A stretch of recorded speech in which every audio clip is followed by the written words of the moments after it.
आखिर कोई कैसे 79 बार चाकू से हमला करके अपनी ही माँ का मर्डर कर सकता है और जब उसे कोर्ट में पेश किया जाए तो उससे सारे चार्जेस हटा दिए जाएं। हम बात कर रहे हैं इज़ाबेला गुज़मैन की। कुछ दिन पहले मैंने एक शॉर्ट वीडियो बनाई थी जिसमें उसका जिक्र था, तो मैंने सोचा क्यों ना ये स्टोरी आपके सामने रख दूँ। तो इज़ाबेला गुज़मैन कोलोराडो के अरोरा शहर में रहती थी। वो अपनी सगी माँ और सौतेले बाप के साथ रहती थी। इसके माँ बाप का तलाक हो चुका था लेकिन फिर भी वो साथ रहते थे। इज़ाबेला की माँ यंगमी वाई इतनी मेहनती औरत थी कि वो 12-12 घंटे काम करती थी ताकि वो अपना और अपनी बेटी का पेट पाल सके। और पड़ोसी भी ये बात अच्छे से जानते थे कि उसकी माँ कितनी अच्छी माँ है। लेकिन इज़ाबेला को इन सब चीज़ों से कोई फ़र्क ही नहीं पड़ता था। वो बचपन से ही अपने माँ बाप को दिक्कत देती आती थी, जैसे कि उसे बचपन से स्कूल जाना पसंद नहीं था और उसने 4 हफ्ते पहले अपना कॉलेज छोड़ दिया जब उसके 12th क्लास के एग्ज़ाम थे। पर कोई बात नहीं, लेकिन असली दिक्कत तब शुरू होती है जब उसकी माँ यंगमी वाई एक रियान नाम के आदमी से शादी कर लेती है और वो दूसरे शहर चली जाती है।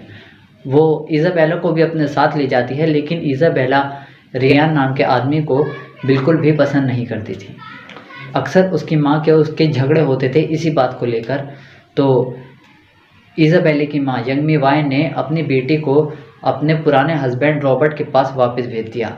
वो कुछ दिन वहाँ पर रही और दोबारा से अपनी माँ के पास आ गई और ये झगड़े दोबारा शुरू हो गए। एक रात ये झगड़ा इतना बढ़ गया कि इज़ाबेला ने अपनी माँ के ऊपर थूक दिया, जो कि रियान सामने खड़ा होकर देख रहा था ये सब। तो उसने तुरंत पुलिस को कॉल किया कि यहाँ पे लड़ाई ज़्यादा बढ़ गई है। तो उस रात उनके घर पे पुलिस आई और इज़ाबेला को वार्निंग दी कि आगे से ऐसा नहीं करना। इज़ाबेला 18 साल की हो चुकी थी। चाहते तो उसके माँ बाप उसे घर से बाहर निकाल सकते थे, उसकी अकल शायद ठिकाना आ जाती, लेकिन वो ऐसा नहीं करते और पुलिस भी चली जाती है। ये सब होने के बाद इज़ाबेला और यंगमी वाई एक दूसरे से दूरी बनाने रखती हैं और यंगमी वाई अपनी बेटी के साथ नहीं रहना चाहती थी। उसे कहीं ना कहीं डर लग रहा था कि ये कहीं मुझे कोई नुकसान ना पहुंचा दे, जो कि वो पहुंचा भी देती है। एक दिन होता ऐसा है कि इज़ाबेला और रियान दोनों घर में अकेले होते हैं क्योंकि उसकी माँ जॉब पे गई होती है। और रात को जब वो जॉब से लौट के आती है तो नीचे रियान बैठा होता है जो कि टीवी देख रहा होता है और वो उससे हाय हेलो करती है और वो ऊपर बाथरूम में नहाने चली जाती है। तभी रियान को चीख चिल्लाहट की आवाज़ आती है। रियान तुरंत भाग के ऊपर जाता है और वो क्या देखता है कि बाथरूम के अंदर इज़ाबेला और उसकी माँ यंगमी वाई दोनों खड़े हुए हैं और इज़ाबेला के हाथ में एक धारदार चाकू है जिससे वो हमला करने की कोशिश कर रही है। रियान जल्दी से बाथरूम की तरफ जैसे जाता है तो इज़ाबेला मुंह पे ही उसकी गेट बंद कर देती है और वो गेट लॉक कर लेती है। रियान बहुत ज़्यादा कोशिश करता है खोलने की, लेकिन अंदर से इज़ाबेला या यंगमी वाई कोई भी दरवाज़ा नहीं खोलती, क्योंकि यंगमी वाई तो मजबूर थी और इज़ाबेला क्यों ही दरवाज़ा खोलेगी।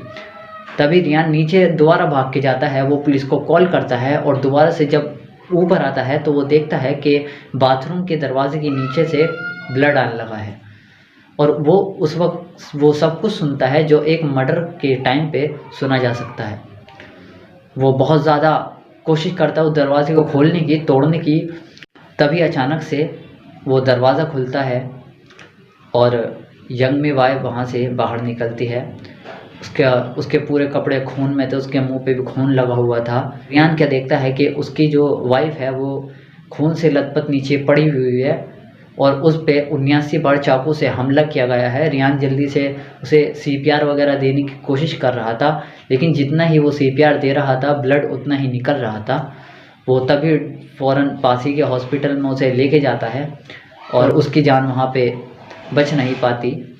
तभी पुलिस भी उसके घर आती है और पता नहीं इज़ाबेला वहाँ पे किसी को नहीं मिलती। इज़ाबेला वहाँ से चली जाती है या भाग जाती है और कुछ वक्त बाद इज़ाबेला उन्हें पार्किंग लॉट में घूमती हुई मिलती है, जिससे पड़ोसी तुरंत पुलिस को इन्फॉर्म करते हैं और उसे गिरफ्तार कर लिया जाता है।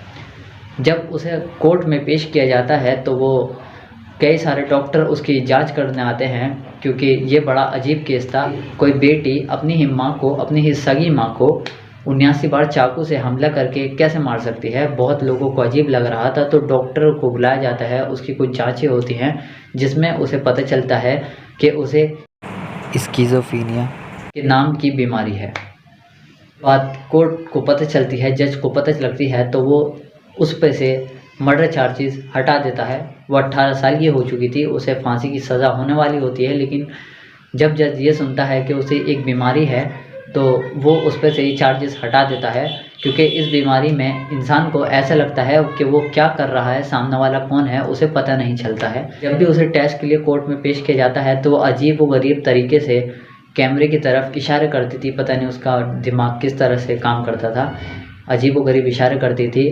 और ये चीज़ लोगों ने कट करके गाना आया था साइको नाम से, कि उस गाने के लिरिक्स ये थे कि साइको होना अच्छी बात है, लेकिन जब तक आप स्वीट रह सकें। इस गाने को लोगों ने उसकी वीडियो के साथ मैच किया और उस पर ट्वीट बनाने चालू कर दिए, और ये टिकटॉक पे बहुत ज़्यादा फेमस होने लगी। लोगों में बहुत ज़्यादा क्यूरियोसिटी बढ़ गई इसके बारे में जानने की कि कौन है। ये ट्रेंड बहुत ज़्यादा चला, और जितनी तेज़ी से ये ट्रेंड चला उतनी तेज़ी से ही ये ट्रेंड नीचे भी आ गया। अगर आपको ये स्टोरी पसंद आई है तो इसे वीडियो को लाइक करें और चैनल को सब्सक्राइब करें। और इसी तरह की अगर आपको और वीडियो चाहिए तो आप मुझे कमेंट बॉक्स में बता सकते हैं।